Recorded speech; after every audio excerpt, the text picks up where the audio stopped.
goes a little something like.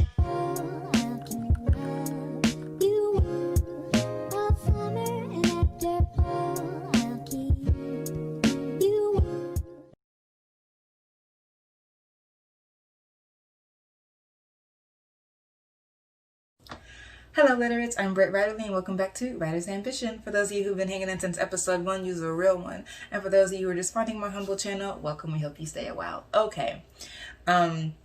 Also, I never remember to say this ever, but like, comment, subscribe. Okay, great. So, y'all, it's a sad day. This is the last installment of Rockin' with the Motley crew. Oh my gosh, I absolutely didn't think this would be coming so quickly, because when I started Tales of Eliza Black, I was like, oh, I'm gonna, like, this is just gonna be a staple on my channel. I knew that Eliza's story was broad and sprawling, like the issue of human trafficking and Black women's overrepresentation in it. I knew that this was going to go on for a while. What I did not know was that I was going to decide to make it a novel writing project, and that I was going to end up taking it off of my channel. I was absolutely just going to make it remain exclusive content, but things change. So even though I am continuing Eliza's story, not here. And so, wow, this is the last installment of Rocking with the Motley Crew. And indeed, sometimes in my writing vlogs, I may give y'all an update on how that's going and drop a few songs just for old time's sake. But this is going to be the last full video on it. And so, friends, here we go. Okay, so the December installment of Rocking with the Motley Crew, or I guess I should say the November installment. Okay, so the November installment was abbreviated. It was a 6-pack instead of our usual 12. So it began with 52 after Claudia Jones, and then it ended with 57 after Nitty Scott, All the Women in Me Are Tired. And may I just say that you need to go listen to that song. The song is, I think it's Sonia. Yeah, because it's after...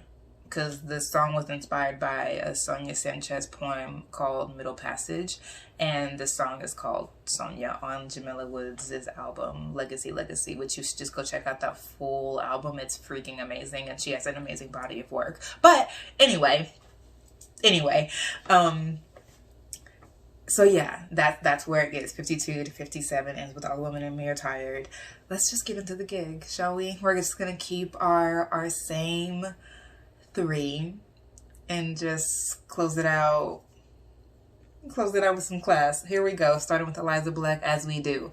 So her songs have been Neon Gumbo, Confidently Lost, Message in a Bottle, Work by Kelly Rowland was our last one, and this month for November her song is Stand Up by Cynthia Erivo. I had a couple of songs that I wanted for November, and you know, they all fit, but I ended up going with the song that I felt spoke for this sort of trajectory we're beginning to see for Eliza, and giving y'all a little something to hold on to about like what it's about to be. So I don't know if any of y'all have seen Harriet. I actually have not seen Harriet yet. I keep getting very mixed reviews, and I'm just like, I don't have it in me right now. But I have fallen in love with the song Stand Up, and if you haven't listened to that, go listen to it. That's one of those songs that makes your heart beat along with the bass line, because you are just so thoroughly pulled into the song from the beginning. And the instrumentality at the beginning of the song and the sort of quiet that it inspires in me, of like, whoa. Like, that's literally what it makes me do. Because it feels a little dangerous to me, and maybe that's just because I'm Black, but it feels a little dangerous to me. And that's sort of what Eliza Black is. Even as like the one writing it, even when I conceived of the idea, I was like, whoa, whoa, whoa, whoa, whoa. And for Eliza, I'm consistently scared for her. Because even though I have in my mind where I want this story to end, I'm already knowing that by the conversation being human trafficking, the end is not going to be this sort of happily ever after that I love to see in my romances. This is not a romance. There's romance in it, but this is not a romance. And human trafficking is an unresolved issue. And so there's a way in which, no matter how Eliza's story ends, I do not yet know what's going to happen with the grave. What I do know is how Eliza is going to learn to move and how we're beginning to see her learn to move. She has the beautiful scene with Charlie where she's doing and this, I think actually this is All the Women in Me Are Tired. This is the 57th installment when Eliza is like, has already expressed, I don't want to hear these centuries of women screaming, right? And then Charlie sort of helps her go back into that space by saying, if you don't claim the pain that is yours, you'll be overcome by the pain that is not. And helps her to say, get into your body, sit with the pain that you have, breathe into those spaces, smile into that pain, so that you know thoroughly what is yours. And when you experience, when you intuit, when you sort of brush up against someone else's pain, you'll recognize it for the foreign matter that it is, even if it feels like a blood memory. So she has this moment of like having to get into herself in that way. And then you hear at the end this hello, and that is the beginning of Eliza's actualization, right? Like, she's beginning to do this thing that she had feared that she could not do, which is to fulfill her destiny as a seeker and find these blessed lines. She didn't think she was going to be able to do it. And after, especially after the roof incident, she was really demoralized. But this is what she's wanted this entire book. She's wanted to find her aunt. She found her. Okay, now you want to get her free. Now you want to get everyone free. And even though that seems impossible, you're in very, very good company. Like, Black women have always not been in position, have always made roles for themselves where we're getting free. We are getting free. And so that is why I had to choose Stand Up for this, because this is when Eliza's sort of discovering her ability to do the thing that she wants more than anything, which is to get her family free, but to completely abolish the grave. And it very much has conductor vibes. So that is why I chose Stand Up by Cynthia Erivo for Eliza, because it's what she's beginning to sort of step into at the end, and that is what she's going to continue to attempt to carry out, to wrestle with, to take on for the rest of the novel until we make it to whatever end we are rushing towards. And I have to tell you that I do not know what it is. Okay, that is Eliza. That was a lot, but I'm having trouble being succinct with the last video, y'all. I don't want it to end. Okay, the next, Belle. So Belle's songs have been Black Girl Soldier, Light, Face My Fears, It's You Dreaming by Lady Zamar was her October pick, and her November pick is Patna's The Interlude by Will Smith. Y'all, listen, quiet as it's kept. Quiet as it's kept. Listen, Will Smith had some bops. So his song Patna's, I love it. I don't know what to tell you. I really, really love it. And me and my sister used to sing it all the time. I don't know what you want from me. So the reason I chose Partners for Belle is because, I mean, in as much as, and now that I'm like rendering this a novel, I'm getting to like write more into it and really like explore Belle and Eliza's relationship more.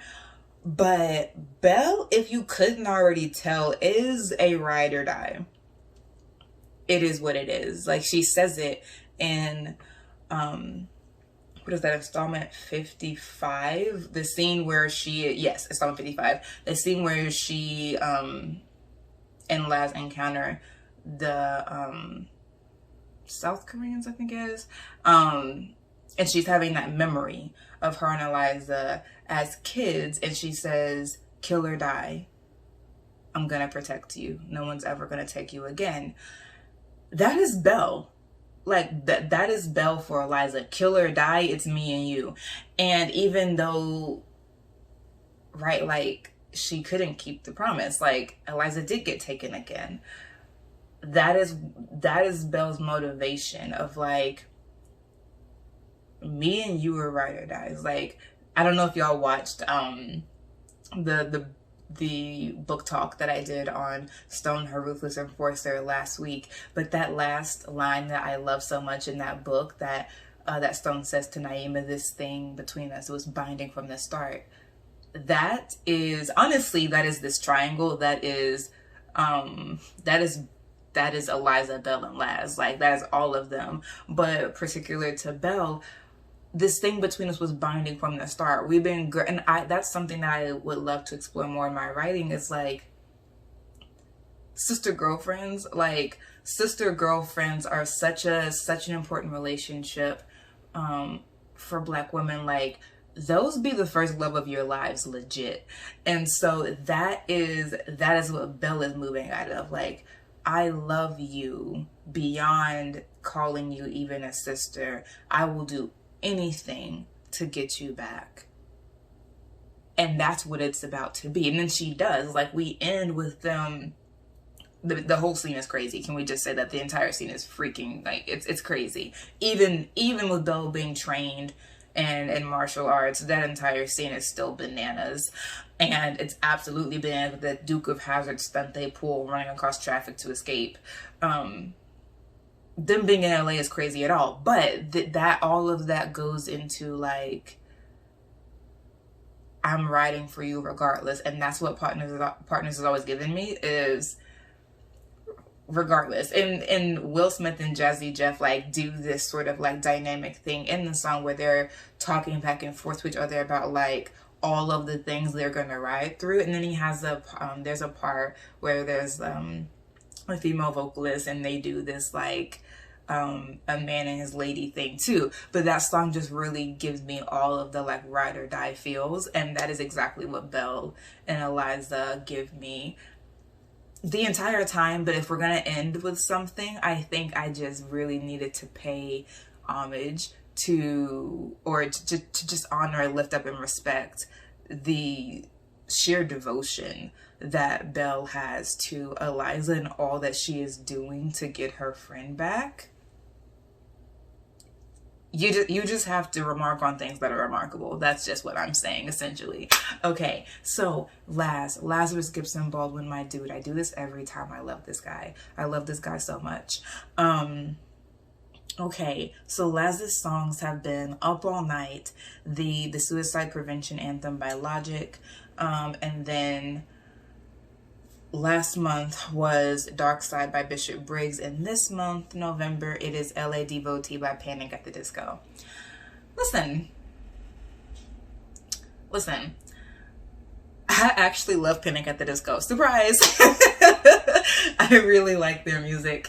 And this is just, like, this was really another mood pick for me that, like, can we just say that the craziness is ensuing? And that's what it is, especially for Laz. I think I just wanted to remark on the facts that stuff is officially starting to hit the fan, if we couldn't already tell that. Like, it's the craziness of that song that's the reason I chose it. The beat, the fast pace of the beat and the lyrics. Like, it's all just sort of crazy and a mixture, like sort of rock and a little pop. Like it's a mixture of a lot of things, and that's what Laz is experiencing, a mixture of a lot of things. He is finding out that the voice in his head who he has suppressed name is Key, and Key is another of Belle's sisters who is lost but not dead. Okay, he'll have a problem with interrupting it with rocking through people's heads is what Laz is finding out. Got it covered. You can't tell Belle because then she'd be in danger. Focus on getting to Eliza. Like, all of these different things happening. Belle's little sister Lovey's alive. Like, Laz is just encountering a lot of craziness. And all of it started when they decided to go to LA. And so I chose LA Devotee because of the LA theme and because of the sheer craziness and muchness of that song, that Laz is experiencing his own kind of muchness and all of the things that he's being asked to account for, being Key and Lovey and Belle's safety and just getting to Eliza overall. It's a lot. And it's going to continue to be a lot, especially because, like, you're only sort of getting episodic clips of Tales of Eliza Black in the serial form, but like they're in LA for a grip, and they see a lot, they go to and through a lot, like a lot happens. So I sort of wanted to like remark on what y'all are already seeing and give you a sort of mood for what's going to continue to happen as I write. That LA is a lot. It's a lot in general, and it's a lot for Laz, and that's why I chose LA Devotee by Panic at the Disco. My dudes, I couldn't stretch it out any longer. It's over. Okay, I have to say thank you so much to everyone who has watched Tales of Eliza Black. Most of you don't comment. That's okay. Thank you for watching. I appreciate every view. I appreciate every thumbs up. Even though it's officially like privated on my channel now, I will always appreciate the engagement that y'all gave with those videos, and just going with me on this journey of figuring out Eliza's story and realizing how much that story needed to be expanded beyond this channel. So thank you for going with me on that journey. And for everyone who watched every single week, Nana, I always shout you out. Monique also, even though you're one of the like not commenters, you just watch it, but thank you so much for watching it, binging it all the time. Cachet for just giving me someone to like talk to about this with. Like, thank you so much for all the people who have watched Tales of Eliza Black, who have engaged with her story, who have encouraged me in writing it. Thank you. And I hope that you are holding this book in your hands. And 3 years feels like plenty of time. Let's try to get this out by 3 years. Yes? Okay, cool. So I hope that you're holding this book in your hands max in 3 years. But either way, I will always appreciate what we have done together here. So with that, me and the Motley crew are out.